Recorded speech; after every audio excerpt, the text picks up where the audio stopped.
लीजिए, आपने आपका इंटरव्यू पिछले 10 मिनट से चल रहा है, ये सिर्फ पीडीपी बैशिंग है, किसी तरीके से नीचे दिखाने की आप कोशिश कर रहे हैं। ये जो भी आप बातें बताई ना, ये एक अपोजिशन जो पॉलिटिकल पार्टी होती है ना, उनकी एलिगेशंस होती हैं, ठीक की तारीख में है, और इस खामोशी को तोड़ना है। और इस खामोशी को तोड़ने का एक ही जवाब है, दैट इज वोट। क्योंटिकल फ्रंट पर हमने टाड़ा खत्म किया, हमने पोटा खत्म किया, हमने टास्क फोर्स खत्म किया। मुझे मालूम है, मैंने आपको पहले भी कहा, मैं अच्छी तरह से जानता हूं कि इरफान लोन साहब की हमदर्दी किस लोन साहब की तरफ है, लेकिन एक मुझे आप सियासतदान दिखाइए 1947 से आज तक जो कश्मीरियों के लिए सिंसियर रहा हूं। 2019 के बाद सबसे बड़ी विक्टिम, अगर सबसे बड़ा निशाना किसी पार्टी को बनाया गया, वो पीडीपी को बनाया गया। जब आपको याद है, जब सरकार गिरी तो बीजेपी ने क्या कहा, क्यों वो सरकार नहीं चलाना चाहते हमारे साथ, और क्यों, रीजन क्या था मालूम कि मैंने आपको पहले भी कहा ना, आपका जैकेट ही कह रहा है कि आपका दिल कहां शूट द मैसेंजर क्यों कर रहे हैं।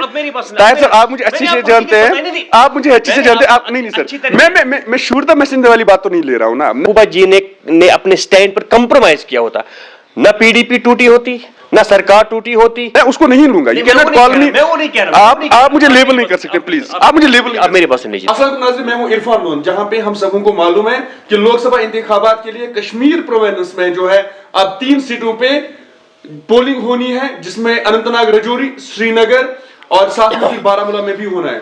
पीडीपी ने अपना मैनिफेस्टो जारी कर दिया है, जिसमें उन्होंने नौजवानों के साथ साथ डिग्निटी की बात करी, और वहीं उन्होंने आज जो पीडीपी के जो यूथ लीडर हैं और जो श्रीनगर पार्लियामानी इंतखाब के लिए लड़ रहे हैं, वहीद रहमान पारा, उन्होंने भी इसी के बारे में बात की कि फ्यूचर जो है वो इनसिक्योर है, अनसर्टेनिटी में नौजवानों का। हमारे साथ इन सब पे बात करने के लिए साथ मौजूद है पीडीपी के स्पोक्स पर्सन ताहिर सैयद साहब, और उनसे हम ये जानने की कोशिश करेंगे कि पीडीपी को अब इतने सालों बाद कश्मीर की अनसर्टेनिटी कैसे याद आई, और जो मैनिफेस्टो है उसमें क्या खास चीज है जिसको लेके आगे जा रहे हैं। पहले सर आपको बहुत बहुत शुक्रिया। पीडीपी जो है वो अपना मैनिफेस्टो लेके आई है, जिसमें वो नौजवानों की बात कर रहे हैं।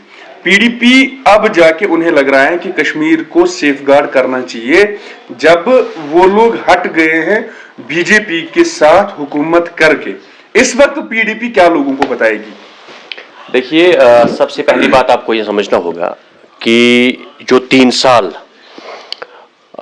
पीडीपी और बीजेपी का कोलिशन रहा, उन 3 साल के दौरान आप मुझे एक भी मिसाल ऐसी नहीं दे सकते हैं जहां पीडीपी ने जम्मू कश्मीर के जो इंटरेस्ट्स हैं उनको कहीं जख्म पहुंचाया होगा। मैं आज भी ये समझता हूं कि वो अलायंस अपने वक्त का सबसे बड़ा एक स्ट्रेटेजिक मूव था। उस अलायंस की वजह से बीजेपी को आपने इस चीज पर, उसूली तौर पर आपने बीजेपी को इस चीज पर लाया था कि 370 के साथ कोई छेड़छाड़ नहीं होगी। बीजेपी के अपॉइंटेड एडवोकेट जनरल को आपने सुप्रीम कोर्ट में खड़ा किया, जिसने 370 और 35A का वहां तहफ़्फ़ुज़ को वहां डिफेंड किया। बीजेपी के मिनिस्टर्स जो कभी जम्मू कश्मीर के झंडे को मानते ही नहीं थे, आपने 3 साल उनकी गाड़ियों पर, उनके घरों पर जम्मू कश्मीर का झंडा रखा। ये सब वो चीजें हैं, ये वो सब चीजें हैं। क्या आप आज की तारीख में ये अंदाजा लगा सकते हैं कि आज की तारीख में डायलॉग होगा? इंटरलॉक्यूटर को अपॉइंट करवाया गया, एमएसटी दी गई 12,000 के करीब जो इंटरलॉक्यूटर हमने 2010 में भी देखे थे। ये जो इंटरलॉक्यूटर आ जाए थे, ये पहली बार था कि जब इंटरलॉक्यूटर को कैबिनेट सेक्रेटरी का दर्जा दिया गया था, और सीरियसली पूरे हिंदुस्तान की पार्लियामेंट को हमने यहां सेपरेटिस्ट के दरवाजों पर लाया। ये सब चीजें देखिए आपको अगर एक पर्टिकुलर देखिए मैं समझता हूं कि एक पर्टिकुलर पार्टी के साथ आपकी हमदर्दी है। मैं देखिए आपका जैकेट ही कहता है कि आपका sir please shoot the messenger नहीं होना चाहिए, शूट द मैसेंजर नहीं होना चाहिए। आप बात को नेशनल कॉन्फ्रेंस के डिस्ट्रिक्ट प्रेसिडेंट के साथ इंटरव्यू किया, उन्होंने कहा कि अभी पूरी तरह से रिजल्ट आए नहीं थे, और उमर अब्दुल्ला ने महबूबा मुफ्ती को या मुफ्ती सईद साहब को चिट्ठी लिखी कि हम आपको अपना सपोर्ट देने के लिए तैयार हैं, बीजेपी के साथ मत करिए गठबंधन। आप मुझे कहीं पर तहरीरी तौर पर उनकी चिट्ठी दिखाइए, चिट्ठी दिखाइए, तो मैं कौम के सामने इस गलती का एतराफ करूंगा कि हमने गलती की थी, नंबर 1। नेशनल कॉन्फ्रेंस झूठ बोल रही है। अब मेरी बात सुन लीजिए, एक स्टेटमेंट आया, आपने सुना है prank, do you understand prank? That was a prank. मैं आपको बताऊंगा क्या मसला था। रिजल्ट आने के बाद the very next day national conference के एक सीनियर लीडर ने दिल्ली में बीजेपी के साथ टॉक शुरू की थी गवर्नमेंट फॉर्मेशन का। ये आप 2014 की बात कर रहे हैं? 2014 की बात कर रहा हूं। टॉक्स की शुरू की थी और उमर साहब को बयान दे कि अगर सिंसियरिटी पे मबनी होता, कि सीरियसनेस उस पे होती, there was no serious in that. क्योंकि देखिए सियासत में आपको कुछ चीजें दिखती हैं जो होती नहीं है। उस वक्त जो स्टेटमेंट्स, उस वक्त जो नेशनल कॉन्फ्रेंस का स्टेटमेंट था, दैट वाज अ प्रैंक। कि वो और एक डाइवर्जेंट टैक्टिक था कि हम जी आपको सपोर्ट दे देंगे, आप हमारे साथ सरकार बनाइए। असल में ये है कि अगर आप उस दिन का रिकॉर्ड निकालेंगे, और उस लीडर ने तो रिसेंटली एक ऑन द रिकॉर्ड ये कहा है कि वो दिल्ली में बीजेपी के साथ बात कर रहे थे, फिर बाद में देवेंद्र सिंह रेना ने फिर बाद में उमर साहब भी गए। तो वो जो चीज है, वो जो बार बार हम पर ठोसी जा रही है कि पीडीपी ने जी नहीं माना, दैट इज नॉट ट्रू। हकीकत यह है दैट वाज अ प्रैंक, उसमें कोई सीरियसनेस नहीं थी और उसका मकसद सिर्फ और सिर्फ डाइवर्जन था, थोड़ा कि ध्यान भटकाने की एक कोशिश थी और उसका नतीजा वो था।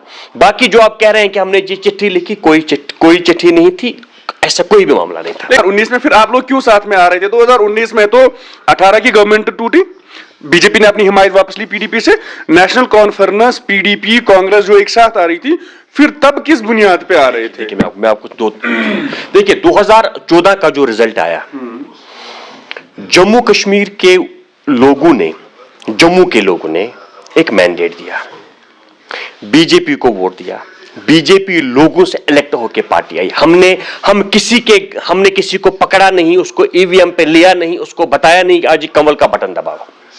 वो लोग उनके पास 25 सीट्स बीजेपी की अपनी थी, सजाद गनी लोन साहब की पार्टी की 2 सीटें भी बीजेपी के खाते में थी, उधमपुर से इंडिपेंडेंट एक कैंडिडेट वो बीजेपी के साथ 28 सीटें उनके पास थी, 28 सीटें हमारे पास थी।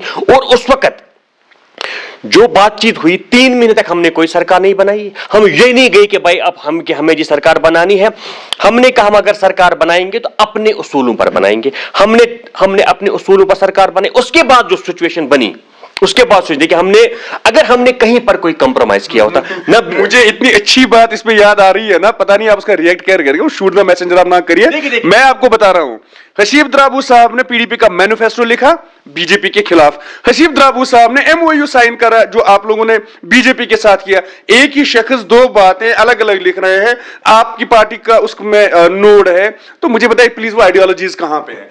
आप एक चीज को 2 तरह से नहीं टाल सकते। मुझे नहीं मालूम कि मैंने आपको पहले भी कहा ना, आपका जैकेट ही क्या रहा है कि आपका दिल कहां। शूट द मैसेंजर क्यों कर रहे हैं?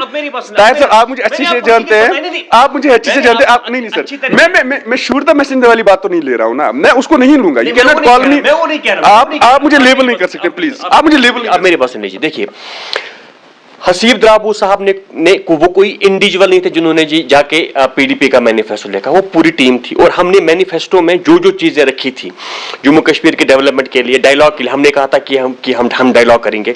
हमारा जो एजेंडा ऑफ अलायंस बना उसमें पहली चीज डायलॉग थी। हमने कहा कि वी बिलीव इन रिकंसिलिएशन, वो उसमें था। हमने कहा कि पावर हाउसेस को वापस लाना है, वो एजेंडा ऑफ अलायंस पे था। कौन सी ऐसी चीज थी जो पीडीपी के मैनिफेस्टो में नहीं थी और जो एजेंडा ऑफ अलायंस में नहीं थी? जो हमने एजेंडा ऑफ अलायंस के कहीं पर मुझे आप ये साबित करके दे दीजिए कि पीडीपी ने अपने एजेंडा पर, अपने मौका पर कोई कंप्रोमाइज किया। अगर किया होता, मैं आपको वही कह रहा हूं, अगर पीडीपी ने अपने मौका पर, महबूबा जी ने अपने स्टैंड पर कंप्रोमाइज किया होता, ना पीडीपी टूटी होती, ना सरकार टूटी होती, ना पीडीपी के इतने टुकड़े किए गए होते, ना महबूबा जी के साथ इतना जुल्म किया गया होता। ये सब चीजें साहब की वो ग्रेटर कश्मीर का आर्टिकल मैंने पढ़ा था, उन्होंने हुकूमत जैसी ही गिरी वैसे महबूबा जी के बारे में बहुत कुछ लिखा था, वो आपको भी याद होगा। देखिए वो एक गिरने की बात बीजेपी के उस चीज के साथ मत लीजिए। नहीं, जब आपको याद है जब सरकार गिरी तो बीजेपी ने क्या कहा? क्यों वो सरकार नहीं चलाना चाहते हमारे साथ? और क्यों? रीजन क्या था?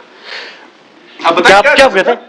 उन्होंने वही बात जो मैंने कहा आपको कि जो चीज वो अपना, देखिए जो चीज वो करना चाहते थे, हमने उन्हें नहीं करने दिया। महबूबा जी ने अपने स्टैंड पे कंप्रोमाइज नहीं किया। अब हसीब साहब उस वक्त पार्टी से निकल गए थे, वो मिनिस्टर नहीं थे, उसके बाद वो क्या कहते हैं उसका कोई वैल्यू नहीं होता है, ठीक है। देवेंद्र रैना की बात का वैल्यू है निकल के, हसीब द्राबू नहीं, देवेंद्र रैना साहब की बात का वैल्यू है, हसीब द्राबू की बात की देवेंद्र रैना का जो स्टेटमेंट है वो उन्होंने खुद उस बात की तस्दीक की, वो तस्दीक है जो 2014 में ही उस वक्त एबीपी न्यूज ने एक स्टोरी चलाई थी कि नेशनल कॉन्फ्रेंस के लीडर सरकार बनाने के लिए यहाँ दिल्ली में आए। आपका आज इंटरनेट का जमाना है, you can go and see that, उसमें कोई बात नहीं है, आप जाके देख सकते हैं वो चीजें। लेकिन हसीब द्राबू साहब ने तब तक तो उन्होंने कोई ऐसी बात नहीं कही। मुझे न मैंने वो आर्टिकल पढ़ा है, न मैं किसी ऐसी चीज पर कमेंट करूंगा जो मेरी नॉलेज में नहीं है। मैं आपको देखिए, ये होता है, मैं आपको हकीकत में जो सिचुएशन है, देखिए मैं पार्टी में काम कर रहा हूं, 10 साल से हम वहां में काम कर रहा हूं, 2014 से मैं पार्टी में हूं। जो भी बातें हैं वो मैं बड़े साफ तरीके से आपके सामने कह रहा हूं। मैं आज भी कह रहा हूं कि अगर महबूबा जी ने कॉम्प्रोमाइज किया होता, आप समझ लीजिए बात को, आप मुझे बात करने दीजिए, अगर महबूबा जी ने कॉम्प्रोमाइज किया होता, कहीं पर भी उन्होंने कॉम्प्रोमाइज किया होता अपने एजेंडे पर, तो मैं आपको कह रहा हूं कि सरकार गिरने के 10 दिन बाद ही पीडीपी को तोड़ने का आगाज नहीं होता। सिर्फ 10 दिन के बाद सरकार टूटी, 10 दिन के बाद पीडीपी को तोड़ने का आगाज क्यों हुआ? क्योंकि वो लोग जानते थे कि महबूबा जी वो सब कुछ करने को तैयार नहीं है जो बीजेपी चाहती थी। 2019 के बाद से अब तक मुझे एक बताया, आप नेशनल कॉन्फ्रेंस का कोई भी लीडर नेशनल कॉन्फ्रेंस से निकला हूं, धमकियां सिर्फ पीडीपी के लोगों को मिल रही थी क्या? हाँ, इशफाक जब्बार की बात, मुझे इशफाक जब्बार निकला, चलिए बताइए, बाकी लोग भी निकले। इशफाक जब्बार तो पीडीपी के साथ नेगोशिएट इस वक्त कर रहे हैं। We can not deny the fact, please don't deny the fact, we all know that sir, Ishfaq Jabbar साहब पीडीपी के साथ नेगोशिएट कर रहे हैं। आज के हालात मैं आपको बता रहा हूं, मैं आपको बता रहा हूं, मुझे बिल्कुल मालूम है, मुझे बिल्कुल मालूम है, मैं नेगोशिएट नहीं कर रहा हूं, मुझे सारी डेवलपमेंट्स पता है, and you know it very well that I know very much politics. मुझे इस बारे में पूरा मालूम है कि इशफाक जब्बार साहब किसके साथ मिल रहे हैं, किसको सपोर्ट कर रहे हैं, क्या हो रहा है। इशफाक जब्बार साहब को छोड़ के आप मुझे एक शख्स बताइए, देखिए जो नेशनल कॉन्फ्रेंस में बीजेपी में चले गए, जम्मू में मतलब बीजेपी में चले गए, जम्मू में जम्मू, मैं कश्मीर की बात कर रहा हूं, जम्मू या कश्मीर, देखिए बुखारी साहब आपके साथ थे, बुखारी साहब पीडीपी के 2002 से आपके साथ जुड़े। मेरी बात सुनिए, मैं तो कह रहा हूं ना 2019 के बाद सबसे बड़ी विक्टिम, अगर सबसे बड़ा निशाना किसी पार्टी को बनाया गया वो पीडीपी को बनाया गया। जो आप विक्टिम कार्ड इस वक्त खेल रहे हैं, जो आप विक्टिम कार्ड, सर प्लीज, जो आप विक्टिम कार्ड इस वक्त खेल रहे हैं कि सिर्फ पीडीपी को निशाना बनाया गया, जो आपने वो जिक्र किया, मैं कह रहा हूं नेशनल कॉन्फ्रेंस के लोग क्यों नहीं निकले, कांग्रेस के लोग क्यों नहीं निकले? कांग्रेस से भी लोग निकले क्यों? एजाज खान कांग्रेस से निकला, मुमताज खान कांग्रेस से निकला, उस्मान मजीद कांग्रेस से निकला, क्या बात कर, देखिए सबसे बड़ा निशाना अगर कोई पॉलिटिकल पार्टी बनी तो पीडीपी थी। क्योंकि मैं आज भी कह रहा हूं कि एक ही निशाना है कि महबूबा मुफ्ती साहिबा की लीडरशिप को कमजोर करना है। क्योंकि मेरा इस बात पर मुकम्मल यकीन है कि she is the only leader जिसने अपने स्टैंड पर कोई कंप्रोमाइज नहीं किया। सब लोगों ने, मुझे everybody, every politician, every political party जो भी है, 5 अगस्त 2019 के बाद हर एक ने वक्त पर कंप्रोमाइज, अगर महबूबा जी ने कंप्रोमाइज किया होता न पार्टी टूटती, न उनको घर से निकालते। डू यू नो वो जंगल में रहती है, बहन के मकान में, उनका कोई अपना मकान भी नहीं है। और क्यों? उनकी गलती क्या है? अगर उन्हें एक बार हाँ कर दी होती, आज बंगला भी होता, गाड़ियां भी होती, सिक्योरिटी भी डबल होती, सब कुछ होता उनके पास। एक चीज अच्छा, पूरी साजिश इस वक्त चल रही है महबूबा जी को हराने के लिए। सब पार्टियां एक हो गई हैं महबूबा जी को साउथ कश्मीर से हराना, क्योंकि महबूबा जी पार्लियामेंट में ना जाएं, जम्मू कश्मीर के लोगों की सही तर्जुमानी वहां ना हो। मुझे पता है किस लीडर ने 5 अगस्त 2000 के बाद कोई सड़कों पर आया, show me of single leader except Mehbooba ji. चाहे दिल्ली में एहतजाज करना हो, श्रीनगर में एहतजाज करना हो, सड़कों पर महबूबा जी के बगैर कौन निकला? एक महबूबा जी की लीडरशिप को कमजोर करने के लिए 2019 से ये पूरी साजिश हो रही है। इवन उमर अब्दुल्ला ने कहा कि कांग्रेस को चाहे तो हम साउथ सीट देंगे, पीडीपी को नहीं देंगे।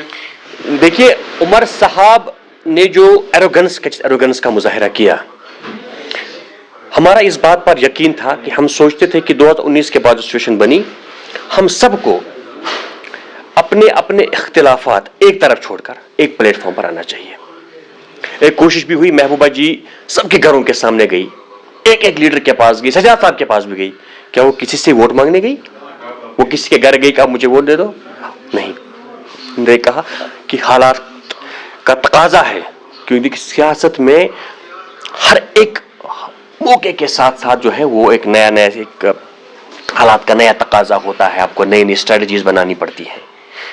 कल तक आप लद्दाख में देख लीजिए, लेह और करगिल वाले आज एक प्लेटफॉर्म पर है, एक कलेक्टिव एक फाइट कर रहे हैं। तो ये बात महबूबा जी ने 2019 में कही। वो फारूक साहब के घर भी गई, वो सजाद साहब के घर भी गई, इमरान अंसारी साहब भी वहाँ थे, डॉक्टर शाह फैसल अपनी पार्टी उन्होंने बनाई थी, उनके यहाँ भी गई। जितने भी लोग, इंजीनियर रशीद से उन्होंने बात की, जितने भी लोग थे, कोशिश थी कि सब लोग एक प्लेटफॉर्म पर आके हम एक कलेक्टिव एक फाइट करें। और उसके बाद हमने उसके DDC का चुनाव हुआ। डू यू नो कि PDP के कितने लीडर भाग गए, जिनको सीट नहीं मिली? कुछ उनमें से आजकल चेयरमैन है, कोई किसी और ओहदे पर फाइज है। हमने PDP ने कितनी कुर्बानियां दी सिर्फ एक चीज के लिए। हमने कहा कि अब हमारे पास आपस में लड़ने को कुछ नहीं बचा है, कश्मीरियों को आपस में लड़ने के लिए कुछ नहीं बचा है। और जब हम इंडिया अलायंस का पार्ट बने, महबूबा जी ने उसमें यह कहा कि डॉक्टर साहब बड़े लीडर हैं, लेट डॉक्टर साहब डिसाइड। हम आज भी कहते हैं अगर डॉक्टर साहब ने एक फोन किया होता तो डॉक्टर साहब ने यह बताया होता कि महबूबा जी को कि मुझे मेरे वर्कर नहीं मान रहे हैं, हालात ऐसे हैं, आप तीनों सीटों पर आप सरेंडर कीजिए, हम अपने कैंडिडेट उठाते हैं। और महबूबा जी ने रिकॉर्ड कहा कि हम तीनों सीटें नेशनल कॉन्फ्रेंस को छोड़ने के लिए तैयार थे। पार्लियामेंटरी मेंबर बन के बाद में बातें नहीं ऐसा नहीं। देखिए DDC एक छोटा इलेक्शन था, उसमें सेकंड लाइन हमें उस वक्त और कुछ बताया गया था। मेरी बात सुन लीजिए आप इरफान साहब, मेरी बात सुन लीजिए। मैं पॉलिटिशियंस को इतना जान चुका हूं ना, वैसे ही पता चलता है। देखिए DDC एक छोटा इलेक्शन था, आपकी सेकंड लाइन लीडरशिप इलेक्शन लड़ रही थी, बहुत से एस्पिरेंट्स थे, उसमें ये चीज हुआ। हालांकि आप देख लीजिए, मैंने, अगर आपको याद होगा, मैंने उस दिन भी आपको पोलिंग बूथ के सामने इंटरव्यू दिया था, मुझे आज भी याद है, मैंने आपसे ये बात कही थी कि हम पॉलिटिकल पार्टी जो भी उस वक्त थी, चाहे हम थे, नेशनल कॉन्फ्रेंस थी, पीपल्स कॉन्फ्रेंस थी, हम सब एक ही पिच पर खेल रहे थे। ऑल ऑफ सडन एक नई सिचुएशन पैदा हो गई, ग्राउंड पर हम एक दूसरे के मुखालिफ थे। तो कहीं ना कहीं पर, अगर कहीं पर एक दूसरे के खिलाफ कैंडिडेट भी उठाए, चाहे किसी ने, एक ने प्रॉक्सी उठाया, दूसरा प्रॉक्सी उठाया, जिस लेवल पर वो होना चाहिए था उस लेवल पर नहीं हुआ, आपका 10% हो गया, तो 10% जो है वो नेग्लिजिबल है, उसको आप नजरअंदाज कर सकते हैं। क्योंकि आप सब पार्टियां जो थी, हम एक पॉलिटिकल एक ही पिच पर हम इतने सालों से एक दूसरे के खिलाफ करें। लेकिन आज जो मैं कह रहा हूं कि मैं आपको यकीन के साथ कहता हूं कि PDP स्पोक्सपर्सन की हैसियत से महबूबा जी इंतहाई सिंसियर थी, यकीन माने वल्लाही इंतहाई सिंसियर। आपके यूथ लीडर ने तो पहले ही उधर बयान दे दिया कि उनकी रिगिंग इन्होंने करी, तब तो अलायंस भी था। इल्तिजा मुफ्ती जी ने जो है पाकिस्तान में इलेक्शन हुआ उसका इल्जाम जो है यहाँ पे लगाया ट्वीट में। उमर अब्दुल्ला साहब ने तो उस पर खुद कहा कि उनके लोकल लीडर। देखिए जब PAGD बना उसके बाद पहला स्टेटमेंट हमारे खिलाफ उमर अब्दुल्ला साहब ने डोडा में दिया। मैं PDP का स्पोक्सपर्सन तब भी था। मैं आपको ऑन द रिकॉर्ड बता रहा हूं, महबूबा जी ने इंस्ट्रक्शन हमें दे दी कि कोई भी इस पर रिएक्ट नहीं करेगा, इग्नोर दिस, क्योंकि हम एक बैटल लड़ रहे हैं। नंबर 1, वो नेशनल कॉन्फ्रेंस के किसी भी लीडर ने ये नहीं कहा कि उमर साहब का जाती बयान है, नंबर 1। नंबर 2, उसके बाद शमीमा फिरदौस ने यहाँ पे आकर हंदवारा में हमारे खिलाफ बयान दिया। उसके बाद नेशनल कॉन्फ्रेंस के अनंतनाग में एक लीडर ने बयान दिया। उसके बाद बिजबिहाड़ा में नेशनल कॉन्फ्रेंस के एक ने बयान दिया। उसके बाद नूराबाद में नेशनल कॉन्फ्रेंस के एक लीडर ने जाके बयान दिया। उसके बाद वहीदुर रहमान पारा ने जो स्टेटमेंट दिया, उसके बाद हमारे PDP के चीफ स्पोक्सपर्सन का भी उस पर बयान आया, जिसपे हमने इस वजाहत की कि वहीदुर रहमान पारा साहब ने क्या बयान दिया है, किस कंटेक्स्ट में दिया है, हमने इस चीज की वजाहत की। रही बात ट्वीट की, क्या आप मुझे एक जगह आप दिखाइए, आप इल्तिजा मुफ्ती साहिबा ने कहीं पर भी ये कहा होगा कि नेशनल कॉन्फ्रेंस ने 87 किया। नहीं नेशनल कॉन्फ्रेंस 87 किया। अरे प्लीज, उसमें आप कॉन्टेक्स्ट खुद ही समझ में आता है। इल्तिजा मुफ्ती जी ने जो लिखा उसका कॉन्टेक्स्ट खुद ही समझ में आता है। वो आप देखिए, आप उसको किस तरीके से देखिए मेरा आपके दिमाग पे कंट्रोल नहीं है। प्लीज मेरा आपके दिमाग पे कंट्रोल नहीं है ना, मेरा आपके दिमाग पे कंट्रोल है ना, आप किस तरह से चीज सोचते हैं।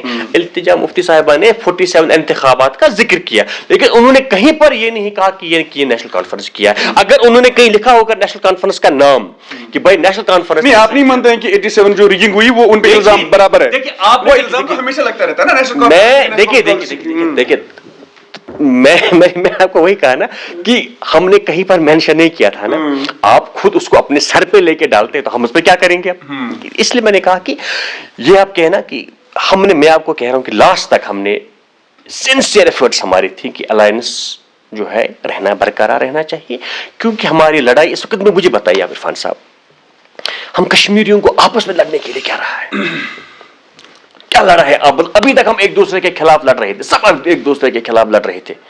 मुझे बताइए आज की तारीख में आप किस चीज पे लड़ोगे एक दूसरे? मुझे इस बात से ना, जब भी कोई पॉलिटिशियन इस तरह का आंसर देता है ना, तो मैं थोड़ा सा हाइपर हो, इसलिए मैं कंट्रोल करता हूं।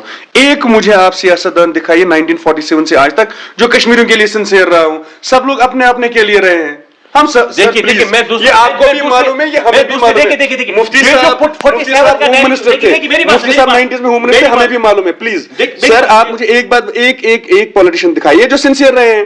मुफ्ती साहब ने फिर जब पार्टी बनाई फिर क्या हुआ, किस पार्टी के लोगों को लाया, कौन कौन लोग थे, क्या उस वक्त हालात थे? सर छोड़ दीजिए प्लीज। आप जो बोल रहे हैं ना,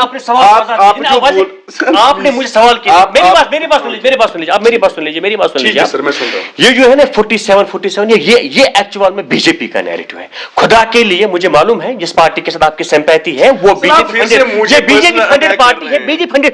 नहीं मेरी बात, मैं आपको एक और बात बता रहा हूं सर, पर्सनल देखिए आपने सवाल क्या, मैं जवाब दूंगा। आपने सवाल का मैं जवाब दूंगा। मैं पर्सनल पे नहीं आ रहा हूं, मैं पर्सनल पे नहीं आ रहा हूं। Otherwise you were till yesterday associated with national conference. नहीं मैं कभी नहीं था। प्लीज, मैं जाती तौर पे कभी नेशनल कॉन्फ्रेंस नहीं था। मैं जाती तौर पे कभी नेशनल कॉन्फ्रेंस 1996 में किसी ने यहाँ पे बचाई है तो आपकी फैमिली ने, and you know it very well, and you know it very well. मैं इसलिए तो बोल रहा हूं, आप प्लीज पर्सनल, देखिए इसमें कोई शक नहीं है कि मेरी फैमिली नेशनल कॉन्फ्रेंस के साथ वाबस्ता रही है और हमेशा रही है, लेकिन मैं कभी जाती तौर पर ताहिर सैयद नेशनल कॉन्फ्रेंस का मेंबर नहीं रहा हूं, कभी नहीं।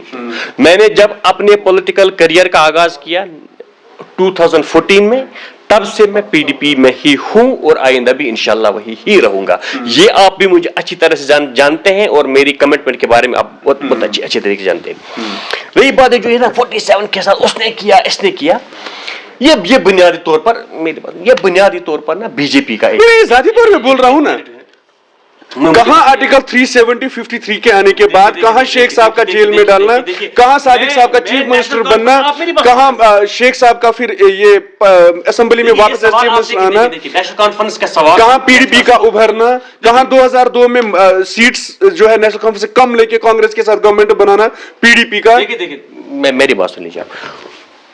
नेशनल कॉन्फ्रेंस के बिहाफ में मैं बात नहीं कर सकता हूं। वो जनरली बोल रहा हूं, show me a single leader, show me a single. जब कोई भी पॉलिटिशियन ये बोल रहे हैं, मेरी बात सुन लीजिए आप ना, कि मुफ्ती मोहम्मद सईद साहब ने अपने मुख्तसर, हमारा टोटल उनका पॉलिटिकल करियर जो रहा है ना, वो सिर्फ 3 साल और 1 साल, 3 साल और 1 साल, ऑलमोस्ट 1 साल भी कम उनकी सरकार रही, यानी 4 साल भी मुकम्मल नहीं की। हमने जम्मू कश्मीर में यूनिवर्सिटीज का जाल बिछाया, हमने जम्मू कश्मीर में सड़कों का जाल बिछाया, हमने जम्मू कश्मीर में नर्सिंग कॉलेजेस बनाए, हमने जम्मू कश्मीर में क्या नाम है इसका ना मेडिकल कॉलेज बनाए। देखिए मैं डेवलपमेंट फंड पे पहले बात करता हूँ ना, डेवलपमेंट फंड में हजारों की तादाद में नौकरियां दी, RTs बने हजारों की तादाद में। इस वक्त भी अगर आपको अभी भी अगर आप देखेंगे तकरीबन 30,000 के करीब नौजवानों को नौकरियां मिली। ये मैं आपको टेंटेटिव में बता रहा हूँ। हमने पॉलिटिकल फ्रंट पर हमने टाडा खत्म किया, हमने पोटा खत्म किया, हमने टास्क फोर्स खत्म किया, हमने हीलिंग टच का प्रोग्राम लाया, हमने आर पार रास्ते खुलवाने के लिए प्राइम मिनिस्टर्स को आमादा किया, हमने डायलॉग करवाए, हमने रिकंसिलेशंस के लिए सेटअप उठवाए। यही तो बात है ना। मतलब मुझे बताइए ना, हमें विरासत में, पीडीपी को विरासत में क्या मिला? हमें तो जख्म बदन मिले थे ना। पीडीपी को जो विरासत में मिला वो बदन तो जख्म थे ना। हमें क्या मिला? और उन जख्मों पर मरहम पीडीपी ने किया। अगर आप देख लीजिए, पीडीपी जो है जब हमारी सरकार बनी हमने कौन कौन से स्टेप हमने लिए। आज भी आप देख लीजिए, आपका टनल जो है शाम को 6 बजे बंद होता था श्रीनगर जम्मू हाईवे पर। उस टनल को 24 आवर्स, मतलब आपको लगता होगा कि टनल का, लेकिन उनसे पूछे ना जो वहां फंसते थे। हमने इतनी सड़कें बनवाई।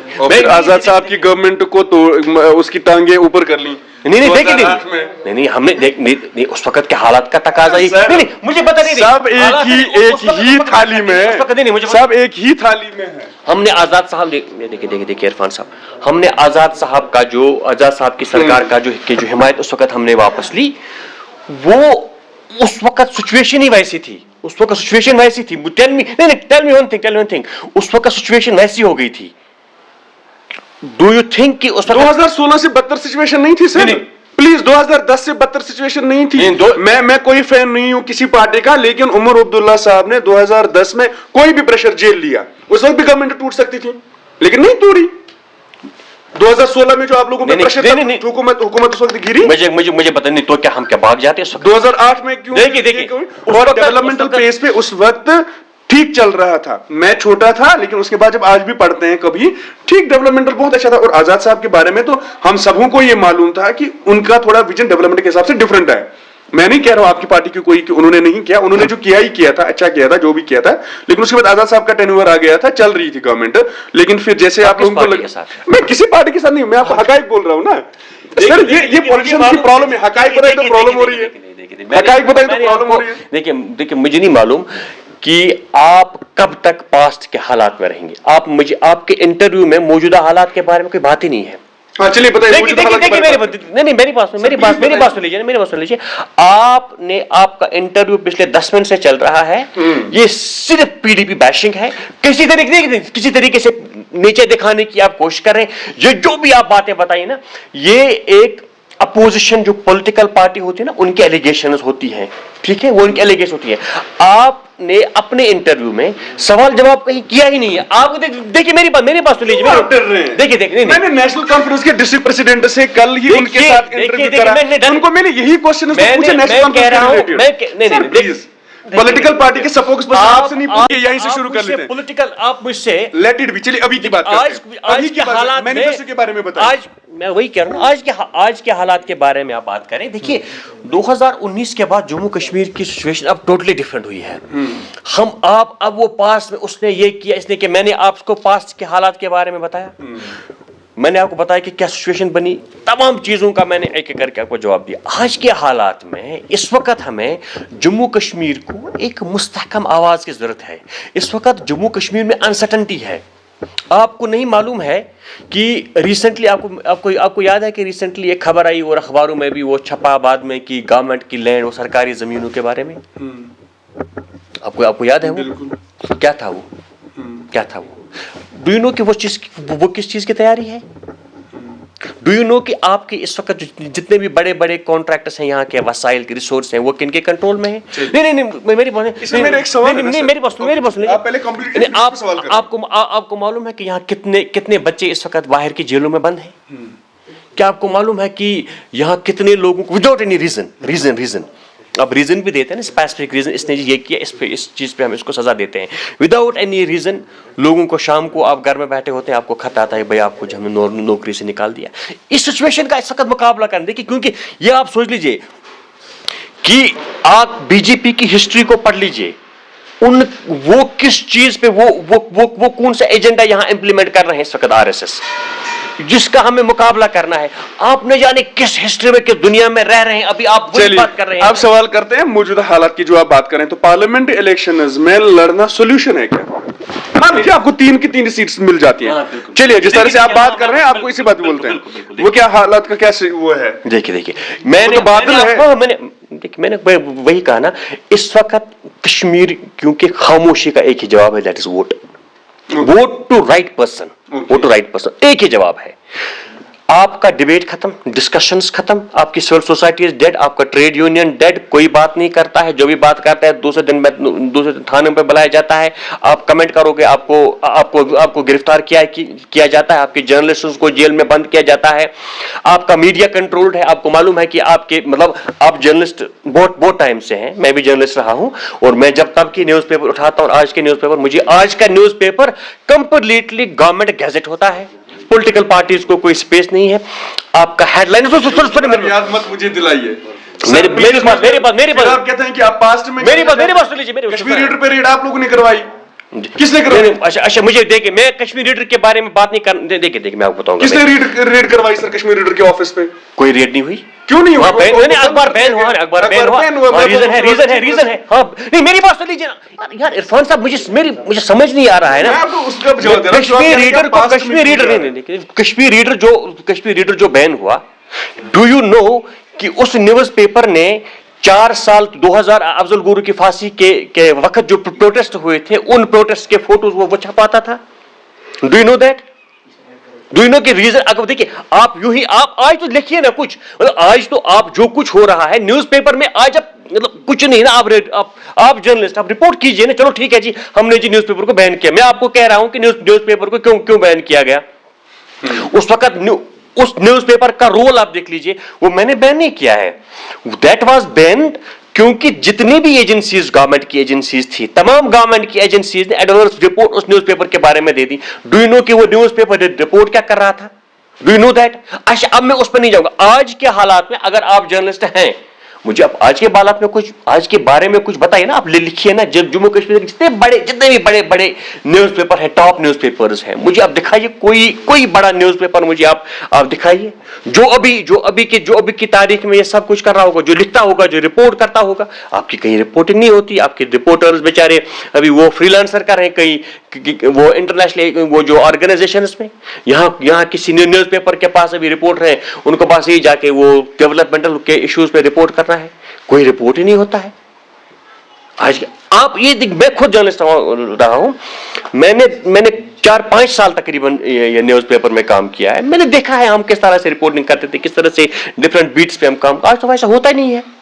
इस तरह के हालात आज की तारीख में है, और इस खामोशी को तोड़ना है, और इस खामोशी को तोड़ने का एक ही जवाब है, दैट इज वोट। क्योंकि देखिए आपके पास और कोई रास्ता नहीं है, न बंदूक रास्ता है, न पत्थर रास्ता है, न वायलेंस, कतई तौर पर भी कोई रास्ता नहीं हो सकता है। हम जमहूरियत पर यकीन रखते हैं, और जमहूरियत में आपको जमहूरी तरीके से जवाब देना है। और हमारा मानना है कि आप पार्लियामेंट में एक स्ट्रांग वॉइस को भेजिए जो जम्मू कश्मीर के लोगों की तर्जुमानी करे।